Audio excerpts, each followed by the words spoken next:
we make it more relevant? We added to the curriculum. If we're in U.S. history, then it should just be added into what we need to learn in U.S. history, because the only part in U.S. history that you learn about Black people is slavery, and we're so much more than slavery.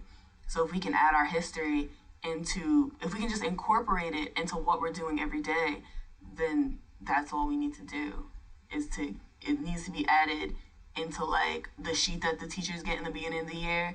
It should have in there what we're gonna learn about Black history that year. And I feel like, well, when I was down in Charlotte, we visited the Black History Museum, the African American History Museum, and like I said, I learned more in that 2-hour walk around the exhibits than I did in the past few Black histories in that classroom. Learned about so many people that I've never even heard of. I was like, wow. Yeah, because it's like much more than just Rosa Parks and just Martin Luther King. I think it's like everyone should be recognized for what they've done, and I think it's like so. It's not really people who've done so much. All right, they can get their credit, but there's so many more people who've done things too. And I think that Black people have touched so many things, from music to television, sports, and just to pretty much focus on somebody like Martin Luther King. Again, we're so much more than that, and we're still relevant today, but we don't give those people the credit that I think they deserve. Basically, what we're trying to say is keep it updated, keep it to today. If it's 2013, name 3 people today that have made a difference. And it doesn't necessarily have to be a gymnast or a basketball player. Go to somebody's school and find somebody that's trying to make a difference, somebody that's in the community helping do can drives, something like that that people care about, and make a difference for our immediate community, and then that helps everybody else. Okay. I agree. I wanna ask you about how African Americans are depicted in the media, because we're going from Black History Month, which is a celebration of Blackness and Black achievement. Juxtapose that with how African Americans are portrayed in the media. What do we see? Do we see greatness? No, not at all. Not. These reality shows are absolutely ridiculous. It's crazy because we have shows like Love and Hip Hop, Atlanta and New York, and Basketball Wives, and it shows us as alcoholic, party-going, money-hungry people, and that's just not us. And to see these women and these men, they get together, they drink to talk about the problem that they had last time they were drinking, sitting down together, and it's kind of like, it's defeating the purpose. So I don't think that we are depicted very well. And even shows like The Game, that's scripted. It's not even a reality show, and it's still not something positive. So I don't think we're depicted well at all. Yeah. Okay. I think men are portrayed as womanizers, and they just don't have respect for women. That's shown in the media. And I think women are portrayed as ignorant and loud. And that's not a good image for Black women, and it's not a good image for Black men. And then when you put that together, it just makes us look like we're not worth anything. Along with what both of them are saying, that's all you see in the media. The only time that you see any powerful Black man is President Obama. He's the only one that you see now that's doing anything good. Everything else is, what did this Black man do to go to jail? Or a Black man's court trial is on TV. Or we're in rap videos and women are shaking all over the place, and men are rapping about what they're shaking, and women, they're on all these shows, and that's a small percentage of us. And I think that what people see in the media, they think that that's the majority, and the problem is they really are the minority. There are not that many Black people that act that way, because there are so many more educated Black people, but that doesn't sell. That doesn't sell anything on TV, so they sell us as ignorant, and that's the problem. I think that even works in the news, because I see on the news they'll have our white counterparts, they're doing a community day at their church, and they'll have it and how everything is just so fine. That's fine and dandy.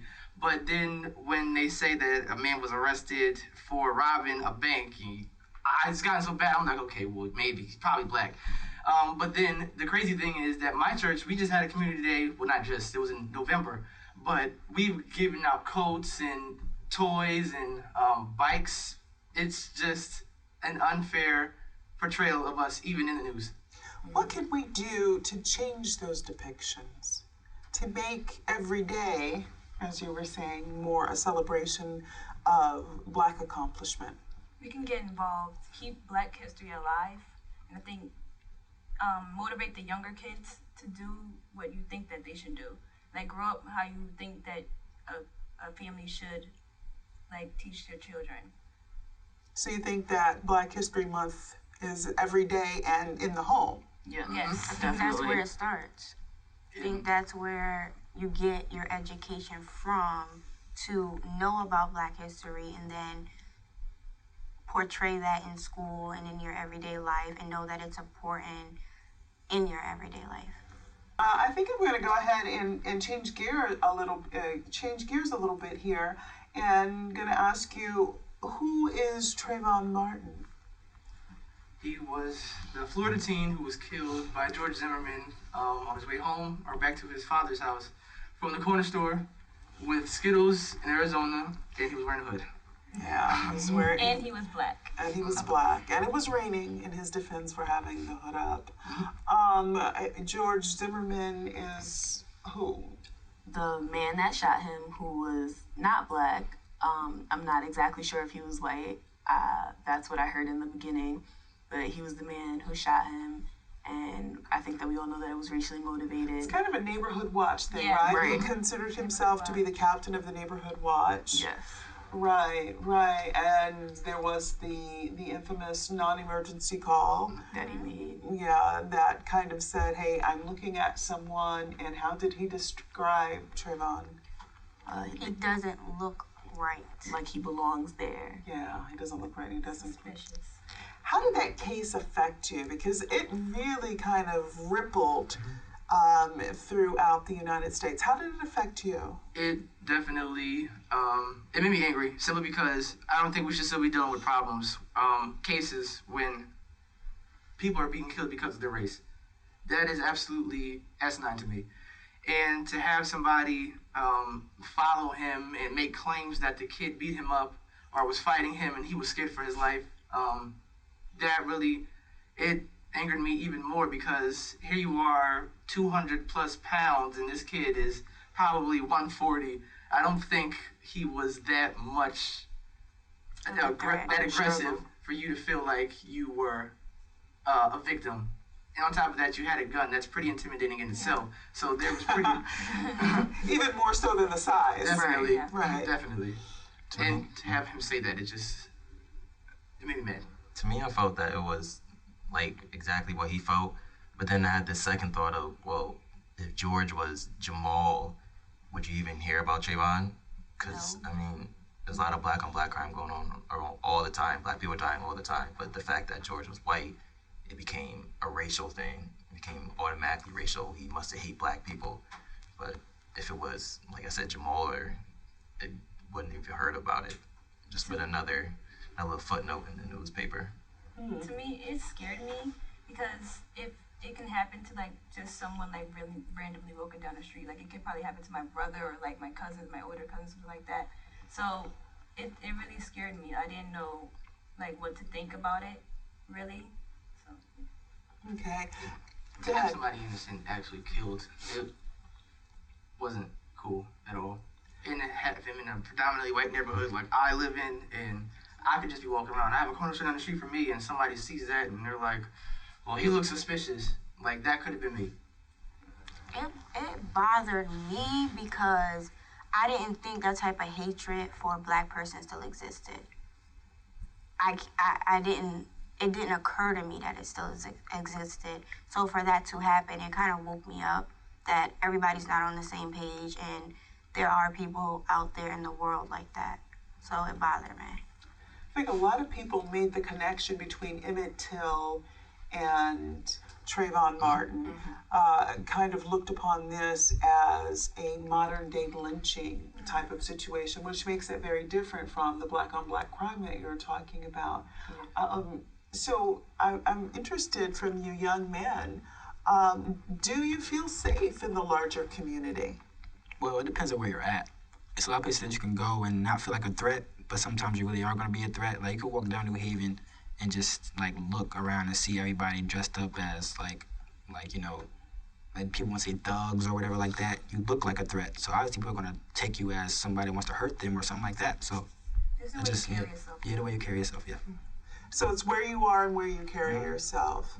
Is that problematic to you? Do you feel like you should be able to go anywhere? I mean, you are an American citizen and dress any way that you like, as long as you know you're decently dressed and not in any violation of any law. I don't necessarily let that type of fear like govern the way that I live per se. If I'm going to like a rough neighborhood, of course I'm gonna be watchful, and I'm not just gonna walk around my head in the sky like, oh, just skipping around. Trayvon wasn't in a rough neighborhood. True, he was that is in very his true. daddy's neighborhood. Yes, but I 100%, I look around, I analyze things. I'm an analyzer, so I like to analyze where I'm at, and make sure if I need to run, I have a place to run, and I have a path. I think about that in my head. So you don't just move through time and space as if you're safe. No, not at all. You're always on your guard. Crazy things happen everywhere, and you just never know. So You can't do that anymore. You have to be aware at all times. Like when I'm walking, even from the bus stop home, it's a simple straight shot. I'm always aware. Yeah, I always Always look listening back when for I walk things. now, and like I just like watch out for everything. It's gotten so bad to where, you know, we wear headphones and walking down the street. I literally have to put my headphones in my jacket, under my scarf, and put my phone in my pocket, because people will try to jack you for that. And it's a fight and it's a confrontation for what? A phone? You can have it. I'd rather have my life. You can have the phone, okay? I think it's very scary to be a black man and a black woman in modern day America, because people are afraid of us, and I don't know why the way that we are depicted in the media is why they're afraid of us, and they shouldn't be, but it's very scary to walk around these days. It's not safe anymore. It's just, and it's crazy that you can't be yourself. It's crazy that if I want to wear, well, not me, but if guys want to wear hoodies and jeans, that they can't do that without the fear of someone like judging them and almost just saying, well, he's scary, he's a hoodlum, he's a thug, let me make sure that the cops know that he's around because he's a threat to my life, when really he was just walking home and not bothering you and had no plans to bother you. And that's what's scary about being a black person. I think something that's very interesting too is that in the media, and even from some law enforcement, there was a lot of talk about how he was dressed, and that because of the way he was dressed, he had invited this on himself, which kind of concerned me first and foremost because I felt like he, as the victim, was being blamed. Right. But secondly, what does that say when how he's dressed invites this level of scrutiny when a lot of people wear hoodies and a lot of people wear blue jeans? I wonder about that. How do you feel about that? And do you as young men not wear certain things to try to make yourself seem less threatening? Well, one, don't move to Florida. No, I'm just kidding. But I don't know. That definitely doesn't. It's ignorant. It's ignorant. That's definitely something ignorant. When you have people that are ignorant and they are in these offices of authority, that is also, I think, scary. When you have a police officer blaming the victim who was minding his business, doing his walking, like it doesn't make sense, and that is scary. I just feel like any black man is targeted at any other time. Like a cop, or like a white cop will actually just come up to a black man, just accuse him of doing something or something like that. You could be in a car minding your business and get pulled over for no reason. It's because you're black. You can have a lot of friends in the car, and you're just gonna be like you're doing something bad. And sometimes you're not doing anything bad. So it's just they assume that you're doing something bad because you're black and you're with a lot of people and stuff like that. So that basically makes you look like a threat.